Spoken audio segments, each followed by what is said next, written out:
হিটে আসা গরুর কনসেপ্ট হার বৃদ্ধি করার জন্য যে জিনিসটা আপনাদেরকে খেয়াল রাখতে হবে, গরুর খাদ্যে উন্নত মানের সাইলেজ, কাঁচা ঘাস এবং উন্নত মানের দানাদার খাদ্য আপনাকে নিশ্চিত করতে হবে। সাথে মিনারেল ব্লক অথবা মিনারেল মিক্সচার আপনার গরুর খাদ্যের মধ্যে থাকতে হবে।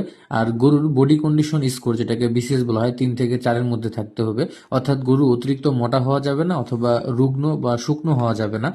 আর ঋতুচক্রের যে 21 দিন পর পর গরু হিটে আসে, এই সময়টাতে দেখতে হবে যে মিউকাসটা স্বচ্ছ আছে কিনা, তার খাওয়া দাওয়ার আচরণে কোনো পরিবর্তন হয়েছে কিনা। এরপর যখন দেখবেন হিটে আসছে, হিটে আসার 12 থেকে 18 ঘন্টার মধ্যে প্রজনন করাবেন। একজন অবশ্যই দক্ষ প্রজনন কর্মী নেবেন, যাতে করে আপনার বীজটাকে ঠিক মতো গুলানো হয় এবং ঠিক মতো ভিতরে দেওয়া হয়। ভালো মানের, ভালো কোম্পানির বীজ ব্যবহার করবেন। পাশাপাশি আপনার এরপরেও যদি কোনো সমস্যা দেখা দেয়, তবে অবশ্যই একজন রেজিস্টার্ড ভেটেরিনারি চিকিৎসকের পরামর্শ গ্রহণ করবেন।